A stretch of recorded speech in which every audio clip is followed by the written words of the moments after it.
Share பண்ணுறாங்க அப்படின்னு நான் ஒரு சின்ன எக்ஸாம்பிள் கொடுக்குறேன். யூடியூப், ஃபேஸ்புக்கில் போயிட்டு நீங்கள் ஏதாவது ஒரு பான் ஃபிலிமை வந்து நீங்கள் சர்ச் பண்ணீங்க, இல்லை ஒரு செக்ஸ் அடல்ட் கண்டென்ட் வந்து நீங்கள் சர்ச் பண்ணீங்க, இல்லை ஒரு ஏதாவது குதூகலமாக இருக்கணும் ஒரு செக்ஸ் ஆண்டி அந்த மாதிரி, இல்லை ஃபேஸ்புக்கில் ஹவுஸ் ஒய்ஃப் ஆண்டி அப்படின்னு நீங்கள் நிறைய பேர் சர்ச் பண்ணும் போது, இந்த மாதிரி ஏதாவது ஒரு கண்டென்ட்டில் நீங்கள் சர்ச் பண்ணும் போது இந்த சோஷியல் சர்ச் இன்ஜினிலிருந்து அந்த டார்க் நைட் இந்த நீங்கள் பார்க்கலாம். இப்போ சோஷியல் மீடியான்றது ஒரு ஃபேஸு, அதுக்கு இன்னொரு ஃபேஸ் இருக்குது. அந்த ஃபேஸ் யாரும் பார்த்துருக்க மாட்டீங்க. அதுக்கு பேர் தான் வந்து டார்க் நைட் அப்படின்னுவாங்க. அதுக்குன்னே ஒரு கூட்டம் நார்த்தில் உட்காந்து வேலை செஞ்சுட்டு இருக்கிறாங்க. சமீப காலமாக அதை வந்து நிறைய பேரை வந்து அரெஸ்ட் பண்ணியிருக்கிறாங்க, பிடிச்சிருக்கிறாங்க.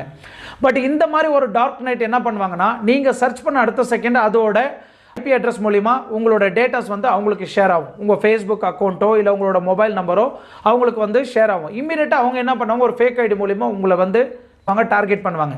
நீங்கள் உதாரணத்துக்கு நிறைய பார்த்துருக்கலாம். இப்போ நீங்கள் அமேசான், ஃப்ளிப்கார்ட்டில் போய்ட்டு